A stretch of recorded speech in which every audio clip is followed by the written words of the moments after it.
De volta com o programa Vida Plena, participe do nosso programa. Daqui a pouquinho nós teremos uma mensagem muito especial com o presidente pregador da Religião de Deus, José de Paiva Neto. Uma mensagem que vai tocar o seu coração, que vai falar ao nosso coração de uma maneira muito especial. Inclusive, o irmão Paiva nos trazendo aí destaques importantes da próxima edição da revista Boa Vontade. Você acompanha daqui a pouquinho aqui no programa Vida Plena. Participe também do nosso programa para que você envolva o seu nome e o nome dos seus familiares na poderosa corrente ecumênica de preces da Religião de Deus. 0300 10 07 940. E vamos juntos vencer os desafios da nossa vida, vencer os medos que muitas vezes atingem as nossas famílias, a nossa existência. Inclusive, esse é um assunto tão sério, tão importante, porque muitas vezes os medos surgem ainda na infância. Crianças lidam aí com diversos medos que precisam ter a nossa atenção, dos responsáveis, né, das pessoas mais velhas que envolvem a criança, os pais e assim por diante. Medo do escuro, medo de andar de bicicleta, medos de animais de estimação ou medos até maiores com relação à violência, à perda de entes queridos. Como lidar com essas situações? Isso é um problema? Como que a gente pode conversar com as crianças para que elas não tenham, né, muitos receios, não impeçam de se desenvolver de forma completa? É sobre isso que a gente conversa agora, não é mesmo, Tamara? Isso mesmo, Letícia. E é um assunto tão sério que todos nós devemos sim trazer para nossa... mas é normal meu filho ter medo disso. Não, ele caiu de bicicleta, por isso que ele tem medo, né, da violência. Um mundo como esse, é claro que vai surgir o medo da violência, de perder os pais ou um ente querido. Então é necessário sim nós sabermos quando isso já não é normal. E como podemos auxiliar a criança a superar esses medos para que ela realmente chegue de maneira equilibrada em sua fase da adolescência, na fase adulta. Por isso estamos recebendo aqui nos estúdios hoje a psicóloga Luciana Carvalho. Seja bem-vinda. Bom dia, Luciana. Bom dia. Muito obrigada pelo convite de mais uma vez estar aqui no seu programa para conversar um pouquinho com vocês aí de casa sobre os diversos temas aí para ajudar a elucidar as questões. Com certeza. E, Luciana, nós sabemos que a fase da infância é uma fase de descobertas, de aprendizado. Agora, então é normal, né? Algumas inseguranças surgirem, alguns medos, mas como os pais podem perceber quais são os sinais quando isso já não é normal, né? E como eles podem ajudar nessas inseguranças, nesses medos? Tá. Primeira coisa, o que é o medo, né? Sim. O medo é uma reação fisiológica humana. Todos nós sentimos medo, né? É uma reação de autopreservação. Imagina o quanto seria catastrófico se nós não sentíssemos medo, né?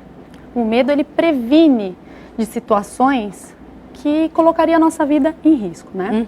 Agora, a questão é, quando o medo é patológico e quando o medo é um medo saudável. Sim. Né? E a gente pode definir o medo de duas maneiras. O medo amigo e o medo inimigo, né? O medo amigo... Dê um exemplo pra gente. Tá, o medo amigo funciona da seguinte maneira. O medo amigo é aquele medo real de situações que podem nos prejudicar, né? Por exemplo, o medo que a gente ensina nossos filhos a não chegar perto de uma piscina, a tomar cuidado com a escada, por exemplo. Então, é o medo de situações reais que podem machucar a criança. Agora, o medo inimigo é aquele medo imaginário. É aquele medo fantasioso. Exemplo? Por exemplo, o medo de bicho-papão, o medo do escuro. A gente sabe que o escuro para as crianças é onde aflora, né, o imaginário delas, né? Onde aparecem os monstros, aparece de tudo. Então, esse é o medo inimigo. Certo. Então, quer dizer, Luciana, que, né, pais ou familiares que, por algum motivo, colocam esse medo na criança, não vai ali no quarto escuro porque lá tem um bicho-papão, lá tem um monstro. Isso, então, é extremamente negativo. Extremamente prejudicial. Por quê? A gente não pode utilizar dessas coisas para induzir um comportamento infantil. Nós temos que usar coisas positivas. Outras técnicas que existem também. Exatamente. Você pode estimular um comportamento com coisas positivas. Bom, ao invés de você fazer tal coisa, você pode fazer isso que a mamãe quer, que a mamãe vai te dar aquilo que você quer, a mamãe te leva onde você quiser. E não punitivo, olha, você vai fazer tal coisa, então eu vou te colocar no escuro de castigo. Certo. Isso estimula mais ainda o medo da criança e pode causar fobias, crises de ansiedades e tudo mais. Certo. Luciana, nós temos pesquisas que constam que as crianças brasileiras são as que mais sentem medo. Em relação ao mundo todo, as crianças brasileiras são as que mais sentem medo. Diante das estatísticas, nós tínhamos, né, medo da violência e medo da perda dos pais. Isso nasce de traumas? Isso nasce da realidade do cenário do nosso país? Como nós podemos também trabalhar essa questão que é tão forte em nossas crianças? Sem dúvida alguma, né? Nós vivemos num país de muita violência e isso está presente na nossa vida, né? E no dia a dia das crianças, elas vêm? Exatamente. E não só que elas vêm, a gente também, como pais, transfere esses medos para elas, né? Lógico, a gente tem que deixar essa criança dentro da realidade que é. De repente ela está na rua, ela sofreu um assédio de alguém, nós temos que deixá-las a par desses acontecimentos para elas evitarem, né? Que são os medos reais. Mas a gente não pode exagerar na dose, para que essa criança não comece a ter uma mudança de comportamento, de evitações e traumas e fobias, que ela não consiga nem sair de casa muitas vezes. Ou que ela tenha medo de enfrentar certas situações, né? E isso pode ser acarretado para a fase da adolescência se não trabalhado na infância? Com certeza. Com certeza. Vai carregando isso e vai aumentando, e na fase adulta também. E a gente vai vendo adultos aí com crises de ansiedade, crises de pânico, que vêm dessas questões aí de Nossa, infância. que interessante você citar isso, porque nós temos cada vez mais pessoas com crises de pânico. Isso está se tornando algo mais comum em nosso cenário. Bom, você que está em casa pode participar, é um assunto muito interessante. Ligue para a gente, telefone 0300 1007 940 é o telefone para você. Daqui a pouquinho, Luciana, então nós queremos saber a questão dos pais, o exemplo dos pais. Nós sabemos que durante a fase da infância a criança ela se espelha muito, né, no pai, na mãe, no tio, um adulto. Se esse adulto ele carrega muitos medos, muitas inseguranças, isso pode também ser transferido para a criança. Daqui a pouquinho vamos falar sobre isso. Você que está em casa também pode se utilizar do e-mail vidaplena@boavontade.com. E para que nós, Letícia, possamos garantir a segurança para os nossos filhos, precisamos então senti-la também. Nós aprendemos aqui na Boa Vontade TV que a oração ela traz coragem, traz força e é algo que devemos ensinar desde sempre para a criança. Sem dúvida, ela nos traz equilíbrio emocional, porque nos traz equilíbrio espiritual.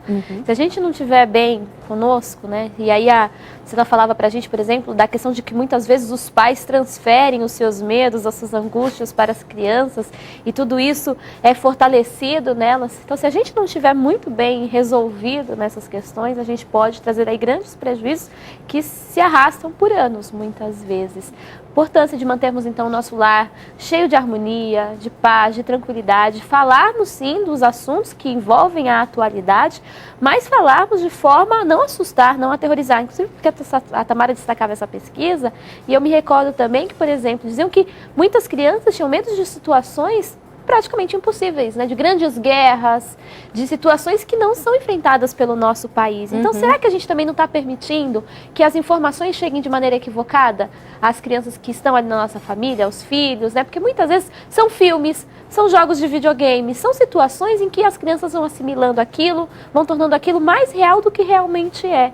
É claro que muitas situações acontecem, a gente precisa garantir a segurança material e espiritual dos nossos filhos, mas a nossa responsabilidade começa muito anteriormente, né? Oferecendo boas opções. Por isso que a gente fala novamente da oração, da prece, independente da crença religiosa que a gente tenha, da filosofia de vida que nós sigamos, nós oferecermos boas coisas, boas possibilidades, bons livros, boas oportunidades de assistir programas que enriqueçam o intelecto, o sentimento das crianças. Tudo isso faz com que a gente perceba que, assim, existe uma realidade que precisa ser melhorada? Existe, em qualquer lugar do mundo.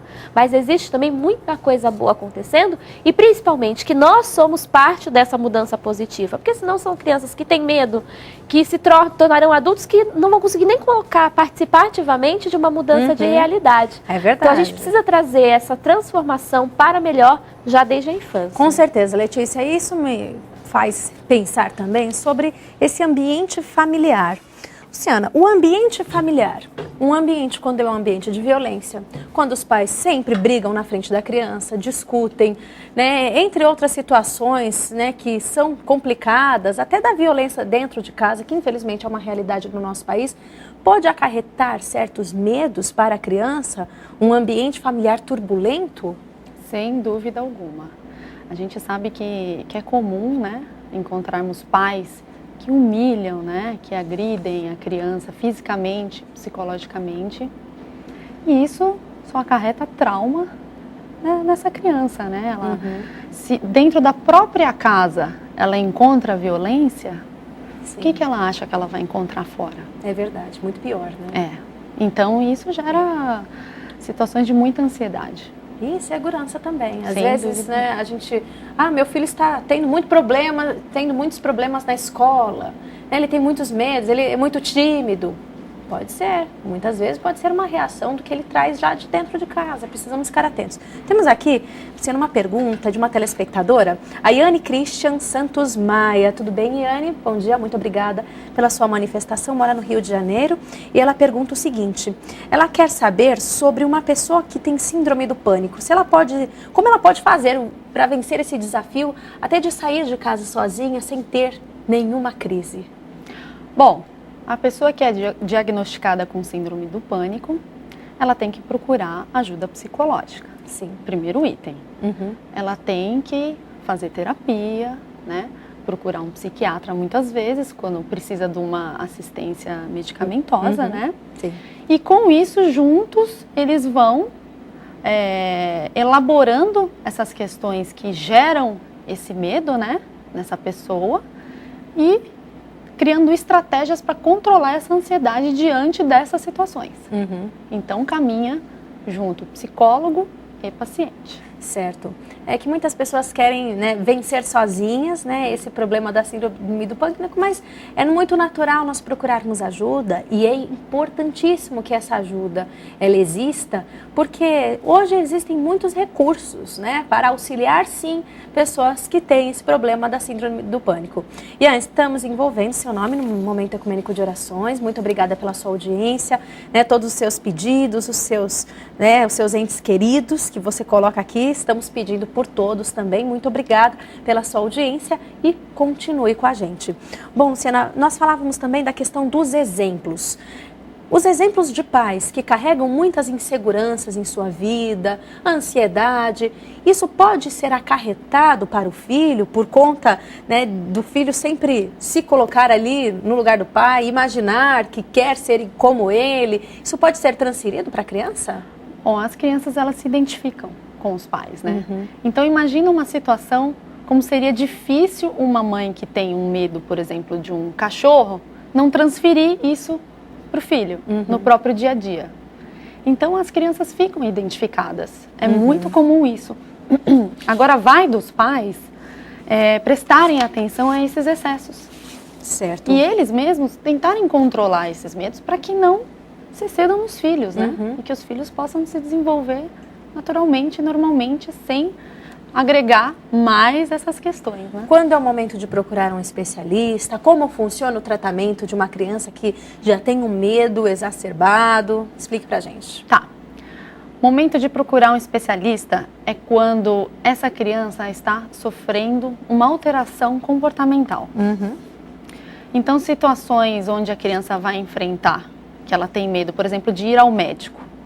A criança fica ansiosa durante a semana, a criança chora, choro fácil, dor de barriga, mal-estar.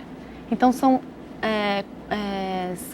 questões que modificam o dia a dia, que modificam e alteram esse comportamento. Uma vez constatado pelo pai e pela mãe, é aí que entra a procura do profissional. Para que isso não se torne uma fobia. Que aí a criança não consegue mais nem controlar essa situação. Certo. Enquanto isso, é necessário que os pais se preocupem bastante, né, com a informação que chega também até os seus filhos. Né? Se dentro de casa existe um ambiente harmonioso, né, o fato deles assistirem talvez, né, muitas, né, por meio da mídia, assistir, ver no computador, né, muita violência, coisas que causam insegurança, isso também pode agravar uma situação, Luciana? Pode estimular uma situação de medo muito maior, sem dúvida. Então vai dos pais... Evitar, então? Filtrarem, né? Filtrarem. Acho que a palavra é filtrar. Filtrar esse acesso à internet, a esses jogos violentos em videogame, a televisão em horários de violência, né? Aí vai dos pais estarem norteando esse caminho aí. Bom, então é preciso estarmos atentos sempre. Se você quer evitar esse problema do medo, e todos nós devemos evitar, porque o medo ele paralisa, ele faz com que não realizemos aquilo que somos capazes de fazer. Então é preciso sim, muitas vezes buscar um especialista, isso é ideal para todas as pessoas, não é motivo de vergonha para ninguém, afinal, todos nós precisamos buscar os recursos que existem e que nos ajudam a sermos pessoas melhores, a termos qualidade de vida e equilíbrio em nossa família. Luciana, um último recado para as famílias que estão acompanhando Vida Plena hoje. Bom, acho que é retomando exatamente isso que você disse, né? É deixar de lado esse estigma de quem procura um profissional, principalmente da área da psicologia, está muito comprometido ou é, abre aspas, louco, né? Não é verdade, a gente sabe que o dia a dia não é fácil, sim, nós somos cobrados por muitas coisas, a gente sofre de ansiedade por causa disso. Muitas vezes a falta de informação de como agir também com os filhos. Com certeza. Então é buscar orientação com esses profissionais, para estar lidando com essas situações, né? Junto com os filhos e com a própria família. Isso é muito importante. E aliar, então, essa busca também à nossa tranquilidade de alma. É importantíssimo. Destacamos e deixamos como dica também para você do livro Reflexões da Alma, do jornalista Paiva Neto, criador do programa Vida Plena. Nós destacamos essa reflexão. Quando se ora, a alma respira, fertilizando a existência humana. Fazer prece é essencial para desanuviar o horizonte do coração. Primeiro passo para vencer o medo, desanuviar esse horizonte dos nossos corações. Temos aqui uma outra pergunta, antes de encerrarmos essa conversa, Luciana, é da Elisemar da Costa, que mora em Fortaleza, Ceará. Elisemar, que está acompanhando o programa Vida Plena hoje, ela gostaria de saber o que dizer para uma criança de 5 anos que questiona muito sobre o pai. Questiona muito sobre o pai dela. Ele não está entendendo a perda do pai. Então teve uma recente perda do pai. Esse problema da morte é um desafio também nas famílias. O que eu indicaria é o seguinte: nunca mentir para o seu filho, né? Nunca dizer que ele foi para algum lugar e que um dia ele vai voltar. Porque muitas vezes os pais sentem dificuldades em dar a notícia. Né? Viajou. Aí eles criam essa fantasia e faz com que a criança crie expectativas em torno disso. Isso é um erro. Isso vai prejudicar muito o emocional dessa criança. Então, é dizer a verdade de uma maneira que a mãe consiga acreditar que ele suporte. Não exagerar na dose, né? Não prolongar o assunto, mas dizer a verdade.